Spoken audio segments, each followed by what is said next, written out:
갔습니다. 결과는 무엇이었습니까? 더 큰 흉년이 찾아왔습니다.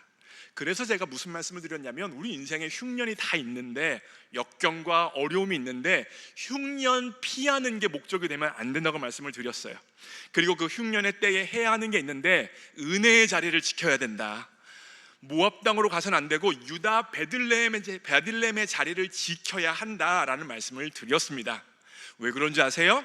은혜의 자리를 지키면 은혜가 우리를 지킵니다.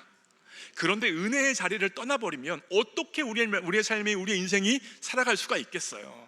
흉년이 찾아왔을 때에는 은혜의 자리를 떠날 때가 아니라 은혜의 자리를 굳게 지켜야 할 때입니다. 왜 그렇습니까? 은혜의 자리에는 하나님의 약속이 있어요. 하나님의 역사에 대한 임재의 약속이 있습니다. 그래서 지금은 어렵지만 끝내는 회복이 되어질 수 있습니다. 그런데 이 어려울 때 은혜의 자리를 떠나요, 예배의 자리, 기도의 자리, 믿음 가운데 교제의 자리를 떠나서 살아가다 보면 모압 땅으로 가면 더 큰 흉년을 겪는다는 것입니다. 인생의 흉년 가운데 은혜의 자리를 지킬 수 있는 그와 같은 믿음이 있기를 원합니다. 두 번째입니다. 2장의 내용은 핵심 포인트가 뭐였을까요? 이쯤 되면 금방금방 맞히셔야 돼요. 2번, 2장이니까 2번이에요. 은혜입니다. 2장 2절입니다. 읽습니다. 시작. 모압 여인 룻이 나오미에게 이르되 나로 밭에 가게 하소서. 내가 네게 은혜를 입으면 그를 따라서 이삭을 줍겠나이다. 나오미가 그에게 이르되 내 따라 갈지어다 하매. 룻이 베들레헴으로 돌아온 이후에 굶어 죽을 수 없어서 이삭을 주워서 먹겠다는 거예요. 그래서 그래서 나가서 은혜를 입으면 양식을 구할 수 있을 겁니다라고 이야기합니다. 이게 2장 2절의 내용인데, 2장 3절에서 어떻게 되어져요? 이삭을 줍다가 우연히 보아스의 밭에 가요. 우연히 보아스의 밭에 갔는데 성경에서 마침 보아스가 그 밭에 왔다고 이야기합니다. 룻은 우연히 보아스의 밭에 갔고, 보아스는 때마침 그 밭에 가서 만남이 성사되어지는 거예요. 무엇입니까? 은혜가 시작되어진 것입니다. 그리고 그 보아스가 룻에게 마음껏 이삭을 주실 수 있도록 해줍니다. 그리하여 룻이 한 에바의 이삭을 주서요. 한 에바가 몇 킬로라고 그랬죠? 15kg. 한 번 이삭을 주셨는데 15kg의 이삭을 주어서 오늘을 살아갈 수 있는 충분한 은혜가 공급되어진다는 것이었습니다. 2장 내용이죠. 3장입니다. 3장의 포인트는요, 안식이에요. 3장 1절입니다. 읽습니다. 시작. 시모 나오미가 그에게 이르되 내 따라 내가 너를 위하여 안식할 곳을 구하여 너로 복되게 하여야 하지 않겠느냐. 다시 말하면 나오미가 룻에게 한 말인데, 구속자, 기업 물을 자가 있어야 되겠다라는 것입니다. 기업 물을 자를 구해야겠다. 그것이 바로 안식이라는 개념이에요. 그러면서 무슨 설교를 했냐? 나오미는 자신을 먼저 앞세우는 욕심을 내려놨고, 룻은 이해되지 않지만 신뢰하여서 순종하여 나아가서 안식을 얻을 수 있었다. 다시 말하면 안식은 욕심을 내려놓고 신뢰하여 순종할 때 주어지는 선물이다 말씀을 드렸습니다. 그리고 오늘 말씀입니다. 4장인데요 4장의 핵심의 아이디어는 찬송이에요. 4장 14절에 나타납니다. 읽습니다. 시작. 여인들이 나오미에게 이르되 찬송할지로다. 여호와께서 오늘 내게 기업 물을 자가 없게 하지 아니하셨도다. 이 아이의 이름이 이스라엘 중에 유명하게 되기를 원하노라. 자, 그러면 1장부터 4장의 메시지가 다 나왔죠. 고통, 은혜, 안식, 찬송이에요. 1장의 시작은 무엇입니까? 고통입니다. 불안하고 방황하고 버거워하는 사람들이 나타납니다. 빈곤하여 창백하고 소망 없는 사람들로 가득 찬 게 1장이라면 4장의 모습은 어떤 모습이에요? 건강하고 활력 있고 풍성하고 축복이 가득한 모습이 바로 4장의 모습이라는 것입니다. 이게 바로 룻기가 보여주는 사이클이에요. 그런데 룻기만 그렇습니까? 우리 인생 또한 이와 같다는 것입니다. 그러기에 저는요, 오늘 여러분과 말씀을 나누면서 어떻게 고통으로 가득 찬 우리의 삶이 은혜와 축복으로 가득 찬 삶으로 변화되어 줄 수 있느냐, 룻기 전체를 통하여서 메시지를 찾아보는 것입니다. 첫 번째 포인트예요. 바로 이것입니다. 하나님께로 돌아가기를 결단하면 고통이 찬양으로 바뀝니다. 다시 강조해요. 하나님께로 돌아가면 고통이 찬양으로 바뀝니다. 룻기 전체를 놓고 봤을 때 어떻게 고통이 찬양으로 은혜로 바뀌는 이 전환점이 되어졌습니까? 바로 나오미가 모압 땅에서 유다 베들레헴 은혜의 자리로 돌아가겠다고 결단하고 유다 베들레헴으로 돌아갔을 때에 고통이 은혜를 찾아오게 되어지고 은혜가 안식을 찾아와서 찬송으로 바뀌었습니다. 여러분, 제가 서울신학대학교에서 대학생들을 전도하고 양육하고 훈련하는 간사로, 선교단체죠, 간사로 사역을 좀 했었습니다. 그때 대학생들 대상으로 사역을 했었는데 애들을 데리고 한번 MT를 가서 인생 그래프를 한번 그려보자 라고 했어요. 그러면서 저도 그래프를 그렸고 애들도 인생 그래프를 그렸습니다. 제가 그렸던 그래프는 이래요. 이 X축이 시간이고 Y축이 행복인데 저는 이렇게 그림을 그렸어요. 제 인생은 뭐라는 거예요? 나날이 좋아진다. 지금은 어려움이 있고 역경이 있고 버거움이 있지만 내 인생의 최고의 때는 오지 않았다. 내 인생은 하나님이 선하시고 하나님이 좋은 거 주시는 분이시기 때문에 나날이 좋아질 거다. 그리고 좋았다라는 고백으로 직선 대각선으로 쫙 그렸어요. 이게 제 신앙의 고백이에요. 저는 지금까지도 이렇다고 생각하고 앞으로도 이럴 줄 믿습니다. 제가 잘나고 똑똑하고 뭔가 가져서가 아니라 하나님이 선하시고 하나님이 좋은 것 주시는 분이시기 때문입니다. 이게 제 마음이고요, 신앙의 고백이고요. 근데 저는 이제 이렇게 그렸는데 우리 청년들은 그때 이렇게 그렸어요. 그래프가 처음에는 행복했다가 아래로 쭉 떨어졌다가 다시 올라가는 지점이 있는 거예요. 언제냐면 다음 거, 저 때는 그래프가 올라갔을 때는 어렸을 때예요. 부모님에게 사랑받고 인정받고 부모님의 보살핌이 있었을 때죠. 그러다가 쭉 떨어지는 지점이 있습니다. 바로 저 지점이죠. 저 지점에서 그때 청년들이 어떠한 이야기를 했냐면 부모님이 이혼을 하셨대요. 어렸을 때 부모님이 이혼하니까 이혼하기 전에 그냥 이혼하는 게 아니잖아요. 집안에서 부모님들이 엄청 갈등과 싸움과 집안이 부셔지고 이런 일들을 겪었던 시기예요. 그러다가 끝내는 이혼을 하니까 이 어린아이 마음에 상처가 되어지고 버거움이 되어졌다라는 거예요. 또한 부모님이 돌아가신 청년도 있었습니다. 부모님이 돌아가셔 버리니까 어렸을 때 누가 돌봐줄 수 있겠어요? 아무도 돌봐줄 사람이 없어서 친척 집에서 돌아다니면서 자라났대요. 그 당시 어렸을 때 어린아이의 마음이 얼마나 힘들었겠어요? 버거웠겠어요. 또요, 어떤 청년은요, 어렸을 때 피치 못할 장애를 갖게 되어졌어요. 그리고 그 장애로 인하여서 다른 사람들이 자신을 쳐다보는 시선이 두려웠고 낮은 자존감 가운데 삶을 살게 되어졌다는 것입니다. 그래서 행복의 그래프가 저 지점에서 최악으로 뚝 떨어져 있었다는 거예요. 그런데 뚝 떨어졌다가 어떻게 돼요? 반전으로 올라가는 지점 있잖아요. 이때 무엇으로 반전하여 올라갔느냐? 이게 바로 포인트였어요. 이 모든 청년들의 공통점이 뭔지 아세요? 무엇으로 반전해서 올라가는지 아십니까? 뭘까요? 인생의 가장 고통스러운 순간에 하나님을 만났습니다. 부모님이 돌아가셔서 너무나 버거워서 친척집에서 눈치 보면서 살면서 나아갈 데 없고 의논할 데 없고 마음을 표현할 곳이 없어서 하나님 앞에 나아가서 기도하다가 하나님을 만난 거예요. 자신의 장애로 인하여서 이 세상 어떻게 살지? 주눅들고 낮은 자존감 가운데 신음하다가 자신을 무조건적으로 사랑하시는 하나님의 은혜가 마음에 와닿은 거예요.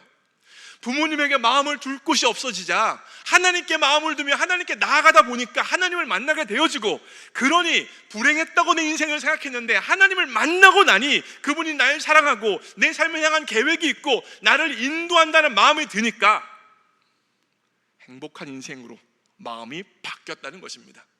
여전히 장애는 있었어요. 여전히 부모님은 이혼한 상태였습니다. 여전히 돌아가신 부모님이 살아나지는 않았어요. 그런데 마음에 힘이 생기는 거예요.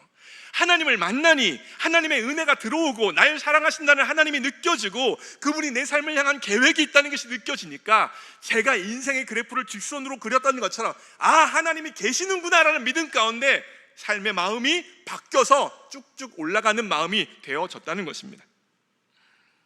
그렇습니다. 여러분, 인생의 위기와 역경과 아픔은 누구에게나 다 있어요. 없는 사람이 어디 있습니까? 다 아파요, 다 버거워요, 다 힘들어요. 중요한 건 무엇이냐면 그 인생의 아픔과 역경 가운데 하나님을 만나느냐, 하나님께 나아가느냐, 은혜의 자리를 지키느냐, 그리고 그 은혜 가운데 인생을 새롭게 해석하느냐에 달린 거예요. 인생은 해석입니다, 여러분. 인생은 상황을 그대로 살아가는 게 아니라 상황을 믿음으로 해석하여 살아가는 거예요. 그러가면 마음이 바뀌고 생각이 바뀌어서 내 삶을 직면하여 살아갈 수 있는 능력이 주어지는 것입니다. 그런데 여러분, 잘 생각해 보세요. 제 설교 첫 번째 포인트가 뭐였어요? 하나님께로 돌아가기를 결단하면 고통이 찬양으로 바뀐다는 거잖아요. 사실 제가 이 설교를 준비한 게 한참 전에 준비했어요. 미국에 가기 전날인데 제가 준비하려면 또 버겁잖아요. 집에 청소도 해야 되고 냉장고 정리도 해야 되고 짐도 싸야 되니까. 그렇다고 말씀을 대충 준비할 수는 없잖아요, 제가. 그래서 제가 미리 준비한 말씀이에요. 미리 뭐라고 잡아놨냐면 하나님께로 돌아가기 결단하면 고통이 찬양이 된다라고 잡아놨는데, 제가 이제 미리 설교를 준비했지만 어저께 이제 묵상하고 마무리하는 작업을 하면서 그동안 상담하고 고통 가운데 있는 성도들 위해서 기도해 줬던 것들, 그들이 얼마나 버거운지가 제 마음에 다가오는 거예요. 근데 지금 제가 드리는 이야기가 여러분 모르는 이야기는 아니잖아요. 아는 이야기죠.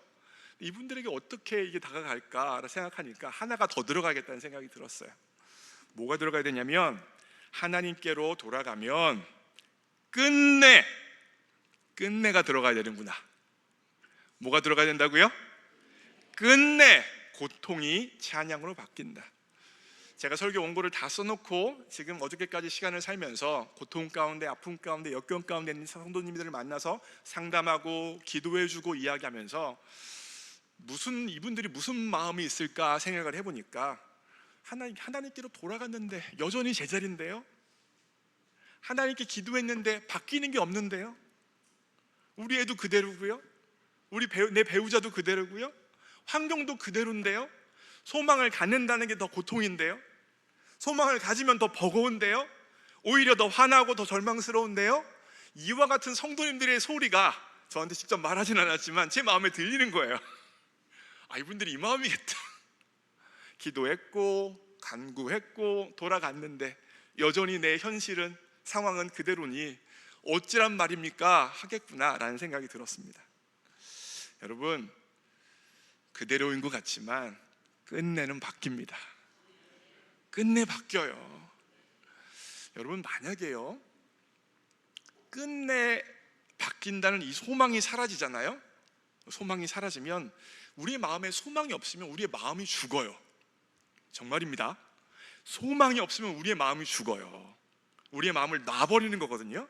마음이 죽으면 동일하게 육체 또한 더 죽어갑니다. 정신과 육체는 다르지 않아요. 같아요. 마음이 소망 없는 마음으로 죽어버리면 육체도 같이 죽는 거예요. 이해가 되시죠? 더 길게 설명 안 할 거예요. 더 육체까지 같이 죽어요. 내가 이러면 안 되지, 이렇게 죽은 마음 가지면 안 되지, 이러면 내 육체가 더 다운되고 더 어려워지는구나 생각이 드는데, 중요한 건 무엇이냐면 우리는 우리의 마음을 바꿀 수가 없어요. 그 죽어가는 마음에서 살아나는 마음, 소망이 있는 마음, 다시 한번 희망을 보는 마음, 일어설 수 있는 능력이 우리에게 없다는 것입니다. 그런데 제가 뭐라고 말씀을 드렸어요? 은혜의 자리를 지키면 은혜가 우리를 지켜요. 은혜의 자리를 지키면 은혜가 우리의 마음을 지키고 우리의 육체를 지키고 우리의 가정을 지키고 우리 인생 전체를 지켜내는 겁니다. 그래서 고통의 자리에 있을 때, 역경의 자리에 있을 때 다가오지 않더라도 은혜의 자리를 지켜서, 기도의 자리를 지켜서 살아가는 게 중요한 거예요. 하나님이 끝내는 우리의 마음을 살려주십니다. 그리고 그 은혜의 자리 가운데 우리가 해야 될 것은 무엇입니까? 하나님, 내 마음이 죽어갑니다. 내 마음을 살려주세요. 하나님, 내 마음이 죽으면 내 육체도 죽고, 내 마음과 육체가 죽어버리면 이 부정적인 영향력이 내 자녀를 향하여서 갈 것이고, 사망의 권세가 우리 가정에 덮치게 되어질 것이고, 온전히 다 사망이 가득 찬 인생이 되어질 텐데, 그와 같은 삶 살아갈 수 없습니다. 새로운 소망이 필요합니다. 주님 살려주십시오라고 기도하면 하나님께서 우리의 영을 살려주시고 우리의 마음을 살려주시고 끝내는 육체 또한 살려주십니다. 이게 루키가 우리에게 주시는 메시지예요. 고통 가운데 시작이 되어졌다니까요. 근데 고통 가운데 시작되는 인생 가운데 문제가 무엇이었습니까? 은혜의 자리를 떠나버린 거예요. 그랬더니 더 고통의 삶으로 나아가게 되어졌습니다. 사랑하는 새빛가족 여러분, 고통 중에 은혜의 자리를 지킬 수 있기를 원합니다. 고통으로 시작되어졌지만 끝내 축복으로 바뀌게 되어집니다. 두 번째 포인트예요. 두 번째 포인트는 무엇이냐면, 하나님을 보고 헌신을 선택했기에 고통이 찬송으로 바뀌었습니다. 나오미의 가정이 고통으로 시작됐는데 찬송으로 바뀌었어요.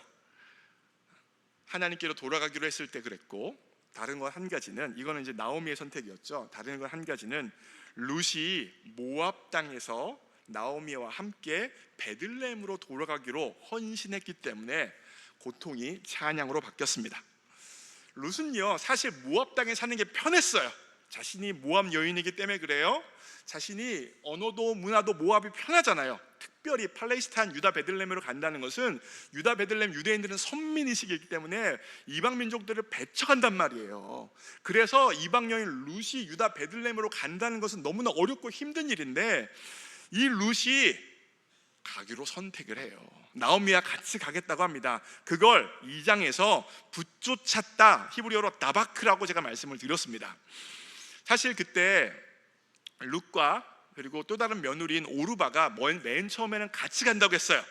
같이 간다, 어머니 따라 가겠다. 근데 나오미가 너무 어려우니까 오지 마라, 너희들 오면 너무 힘들다, 고생한다, 이렇게 이야기했어요.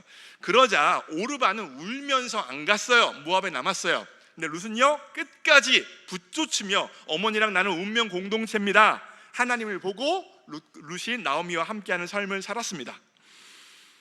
그 결과가 무엇이었죠? 오늘 본문 말씀에 나타나죠. 룻의 선택의 결과, 헌신의 결과가 무엇입니까? 다윗의 할머니가 되어지는 복을 누렸어요. 반면 오르바는요, 누구의 할머니가 됐다고 제가 지난번에 설교했어요? 골리앗의 할머니가 됐어요. 다시 말하면 여러분, 무슨 말입니까? 우리가 인생을 살아가면서 수없이 많은 선택을 하게 되어지는데, 우리의 오늘의 선택이 내일을 만든다는 거예요. 근데 선택을 할 때 뭘 선택해야 되는 거예요? 하나님을 보고 헌신과 희생을 선택하면 하나님이 그 선택을 보시고 은혜로 베풀어 주신다는 것입니다. 여러분, 제가 7월 30일에 느헤미야 12장 가지고 설교를 했어요. 느헤미야 12장은 어떤 내용이냐면, 에스라가 바벨론 포로로 끌려갔던 사람들을 2차 포로를 귀환했던 거예요. 다시 말하면 그 명단이, 2차 포로 귀환 명단이 쭉 써 있었어요. 제가 이제 설교를 해야 되니까 이 명단을 보는데, 이 명단 가지고 도대체 무슨 설교를 하는 거야? 이름만 잔뜩 나온 거예요. 그거 한번 보여주세요. 이름만 저렇게 이름만 나와요. 여러분, 이름 보면 어떻게 설교하시겠어요? 당황스러운 거예요. 이름만 나오니까 이거 어떻게 설교하지? 고민하고 기도하는데 하나님께서 제 마음에 한 가지 인사이트를 주셨습니다. 이 2차 포로 귀환 명단이 왜 주어졌냐면, 하나님께서 자신의 백성의 헌신과 희생을 기억하시겠다 표시로 명단을 적어 놓으신 겁니다. 여러분, 2차 포로 귀환 명단에는 레위인의 이름이 없습니다. 성전 공동체인데 레위인이 없다는 게 말이 안 됐는데, 레위인의 명단이 없어요. 1차 포로 귀환의 명단이 있었어요. 근데 2차 포로 귀환 명단은 왜 없었을까요? 당시 바벨론은요, 지금으로 치자면 미국 같은 강대국입니다. 선진국이에요. 유다는요, 예루살렘은요, 어떤 땅이에요? 망한 나라예요. 황폐한 나라입니다. 굳이 비유하자면 최빈국입니다. 그러면 최선진국에 살던 사람이, 문화적 혜택과 모든 것들을 누리던 사람이 최빈국으로 가는 삶을 살고 싶었겠습니까? 그러니까 레위인인데, 하나님의 사람인데 안 간 거예요. 안 갔어요.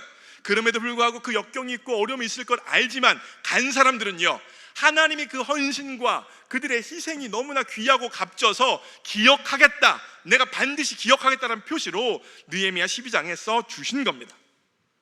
사랑하는 성도 여러분, 하나님은 우리의 헌신과 눈물을 기억하여 주십니다. 우리의 이름을 잊지 않으세요. 제가 블루밍턴에서 목회할 때 일입니다. 한 번은 블루밍턴에 비가 엄청 왔어요. 그런데 그때 교회에서 공부하던 청년이 있었는데, 이 청년이 비가 너무 오는데 교회로 물이 막 들어오는 거예요. 그래서 이 물 들어오는 것을 빼야 되잖아요. 예배당 식당이 지하에 있었거든요. 물을 빼야 되는데 다른 청년들에게 도움을 구했는데 청년들이 올 수가 없었어요. 도로가 다 끊겨버린 거예요. 비가 하도 많이 와서. 그러니까 이 청년 혼자 있고 저를 불렀어요. 그래서 저랑 둘이서 지하 식당에 있는 물을 몇 시간 동안 땀을 뻘뻘 흘리면서 다 뺐어요. 그리고 나서 제가 얼마나 고마워요. 그 청년이 그 힘든 일 다 했잖아요. 그래서 제가 이렇게 이야기했어요. 정말 고맙다. 너가 이렇게 수고해줘서 너무너무 감사하다라고 이야기했습니다. 그때 땀을 뻘뻘 흘리는 그 청년이, 땀으로 젖은 옷을 입은 그 청년이 제 마음에 새겨지는 말, 잊혀지지 않는 한마디를 했습니다. 그 말이 바로 이거예요. 별 말씀을요, 제 일인걸요. 무슨 말씀인지 이해가 되세요? 별 말씀인걸요, 제 일인걸요. 제가 이 청년의 이 말을 듣고 눈물이 핑 돌았어요. 그 자리에서 감춘이라고 혼났어요. 눈물이 핑 돌아가지고 너무 그 마음이 고마운 거예요. 몇 시간을 땀을 뻘뻘 흘리며 지하의 찬물을 같이 뺐는데 고맙다라고 목사가 이야기할 때 별 말씀을요, 다른 사람 일 아니고 제 일인데요, 뭐 내 일을 내가 했는데 왜 고맙다고 하세요? 라고 이야기하는 거잖아요. 제가 그날 저녁에 이렇게 기도했습니다. 하나님, 자기 것 챙기기도 바쁜 세상을 살면서 유학생이에요. 공부할 게 얼마나 많아요. 얼마나 부담스러워요. 교회의 굳은 일을 자기 일로 여기며 봉사하는 이 청년의 인생 하나님이 책임져 주세요. 제가 그때도 기도했고 요즘에도 기도하고 있어요. 이 청년이라는 친구가 종종 우리 교회 금요 예배 오는 청년이에요. 이 친구가 강남 대치동에 사는데 금요일날 저녁에 여기 오려면 뭐 1시간 반, 2시간도 걸린다고 해요. 그런데도 한 번씩 우리 교회 와서 금요 예배 드리고 있어요. 지금도 제 설교 온라인으로 나중에 들을 겁니다. 계속 듣더라고요. 그만 들어라. 그래서 계속 듣더라고요. 너 분명히 잘 된다. 잘 될 수밖에 없어. 저는 그렇게 믿어요. 하나님 살아 계시잖아요. 하나님 역사하시잖아요. 그렇잖아요. 제 마음도 감동이 되어지고 내가 이 아이를 위해 살 수 있는 게 뭐가 있을까? 내가 할 수 있는 게 기도밖에 없으니 지금도 얘를 위해 기도한다니까요. 그 마음이 너무 고마워서 감동이 되어져서 제 마음이 이렇게 감동되어지면 하나님의 마음은 감동 안 되시겠습니까? 하나님이 그 헌신 기억하지 않으시겠습니까? 하나님이 그 땀을 기억하지 않으시겠습니까? 반드시 기억하여 주십니다. 반드시 하나님께서 그 땀과 눈물에 대해서 가장 아름답게 가장 귀한 것으로 공급하여 주세요. 왜 룻기가 고통으로 시작했는데 찬송으로 끝나요? 룻이 하나님을 보고 아무것도 없는 나오미와 길을 걸어줬어요. 망한 나오미를 섬겨줬어요. 하나님 한 분을 보고 헌신하고 희생을 하니까 하나님께서 룻을 복되게 하시고 책임져 주셨다는 이야기입니다.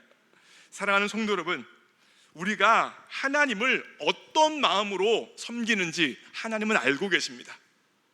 우리가 교회를 어떤 자세로 섬기는지 하나님은 다 보고 계세요. 혹여나 이 섬김과 이 헌신에 대해서 기억해 주지 않는다고 생각하셨습니까? 기억하고 계십니다. 그게 바로 느헤미야 12장이에요. 왜 지루하게 이름을 나열하셨겠어요? 왜 지루하게 하나하나 이름을 쓰셨겠습니까? 하나님에게는 잊혀지지 않는 이름인 거예요. 모든 사람이 바벨론에 있을 수 있었고 바벨론에서 누릴 수 있었고 바벨론에서 하고 싶은 거 다 할 수 있었는데 그거 다 내려놓고 유다로 예루살렘으로 가서 헌신하고 희생했던 그 사람들의 이름을 내가 결단코 잊지 않겠다. 하나님께서 작정하시고 기억하시기 위하여서 느헤미야 12장에 써주신 것입니다. 뿐만 아니라 여러분, 왜 룻기입니까? 나오미 기일 수도 있잖아요. 보아스 기일 수도 있잖아요. 왜 룻기예요? 룻이 하나님을 보고 헌신하고 희생을 했어요. 만약에 그 헌신과 희생이 없다면 다윗의 할머니가 아니었을 것입니다. 오르바처럼 이방 민족을 낳는 그와 같은 삶으로 잊혀졌을 것입니다. 그런데 룻은 헌신을 선택했고 그 헌신을 통하여서 하나님이 일하시고 역사하시고 복을 주셔서 끝내는 다윗의 할머니가 되어졌습니다. 여러분, 이것이 룻에만 해당하는 이야기 아니에요. 무수히 많은 신앙의 선배들의 이야기예요. 인생 누구에게나 고통이 있어요. 누구에게나 아픔이 있어요. 버거움이 있어요. 그런데 그게 끝입니까? 그게 끝이에요? 아니에요.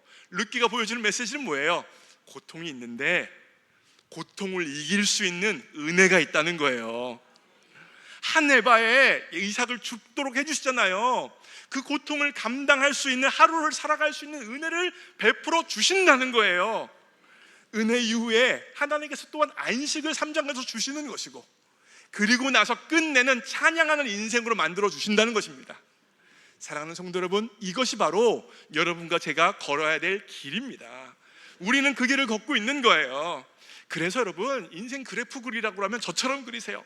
믿음으로 나는 직선이다. 아멘. 내 인생 지금 어렵지만, 지금 버겁지만, 지금 힘들지만, 그러나 하나님은 좋으신 분이시고 가장 좋은 거 주시는 분이시기 때문에 내 인생은 가장 좋으신 하나님 때문에 직선이다.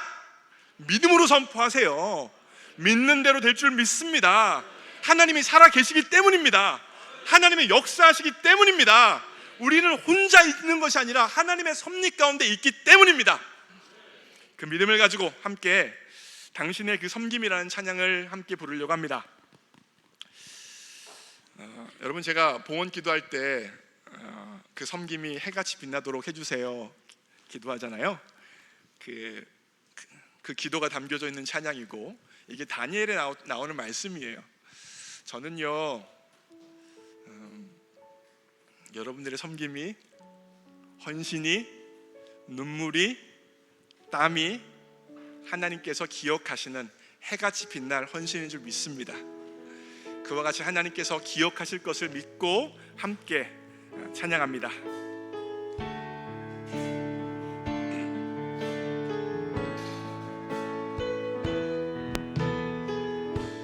당신의 그 섬김이,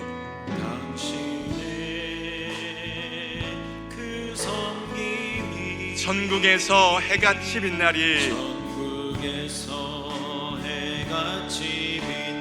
당신의 그 겸손이,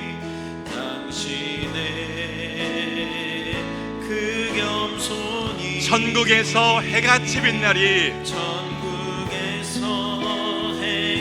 믿음으로 고백하세요. 당신의 그 믿음이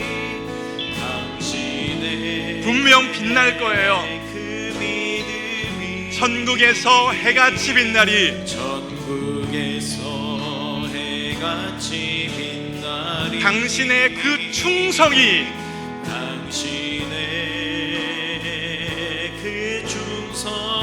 천국에서 해같이 빛나리.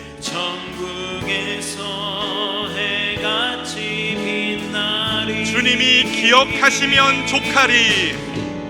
주님이 기억하시면 족하리. 예수님 사랑으로 가득한 모습, 예수님 사랑으로 가득한 모습, 천사도 흠모하는, 천사도 흠모하는 아름다운 그 모습, 천국에서 주님이 기억하시면 족하리.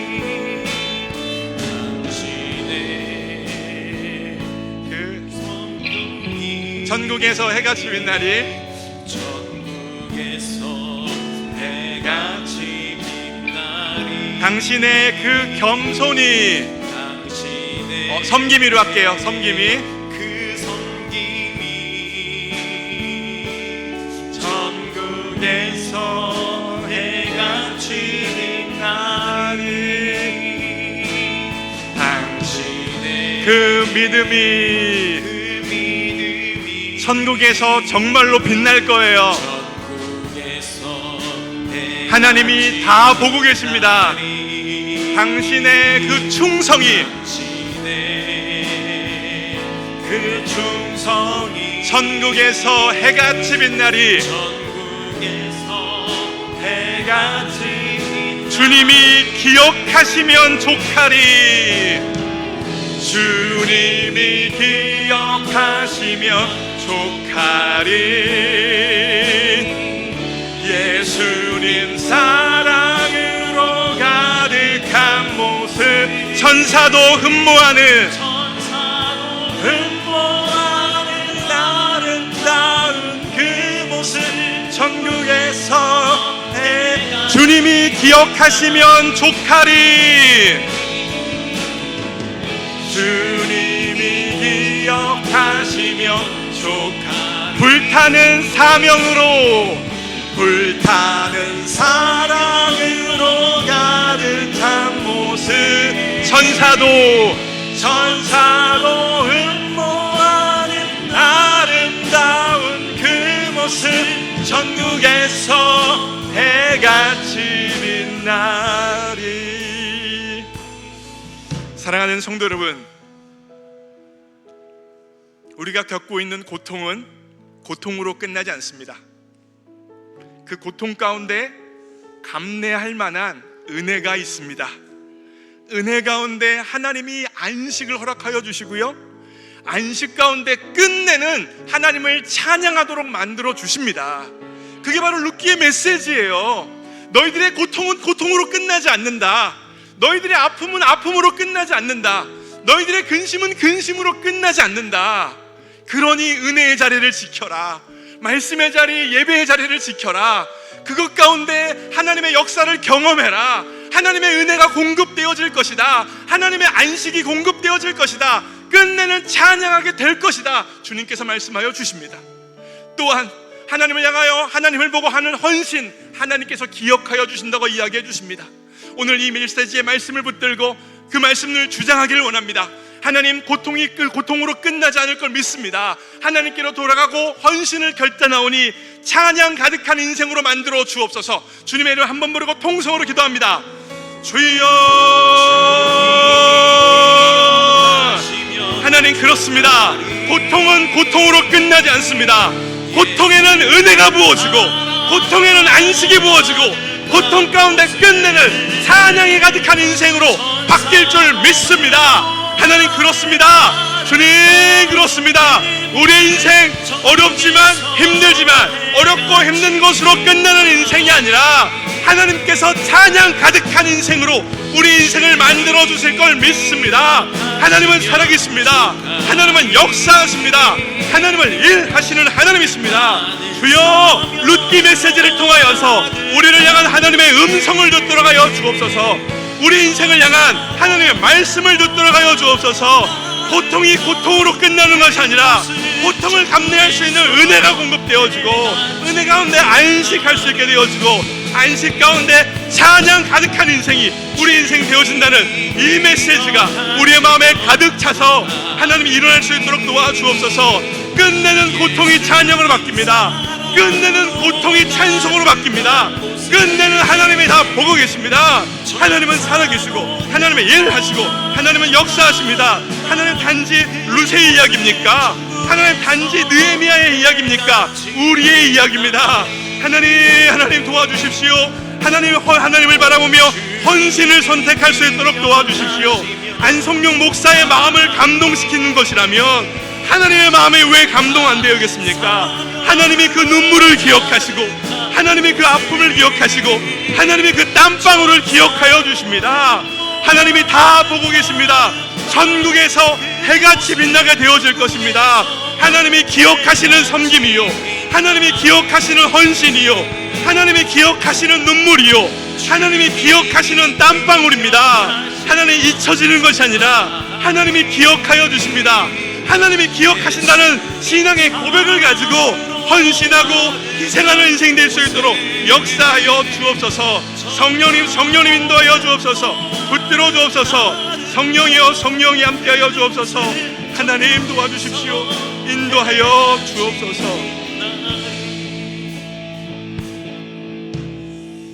사랑하는 하나님 아버지, 우리 인생의 고통 가운데 있지만 마지막은 찬송일 줄 믿습니다. 우리 인생이 아픔 가운데 있지만 우리의 마지막은 찬양일 줄 믿습니다. 내가 잘나서도 아니고 똑똑해서도 아니고 물질이 있어서도 아니고 가진 것이 있어서도 아니라 하나님의 은혜가 있기 때문입니다. 하나님이 살아계시기 때문입니다. 하나님이 함께 하시기 때문입니다. 그것이 바로 룻기의 메시지입니다. 고통은 고통으로 끝나지 않는다. 고통은 찬양으로 끝나게 되어진다는 것입니다.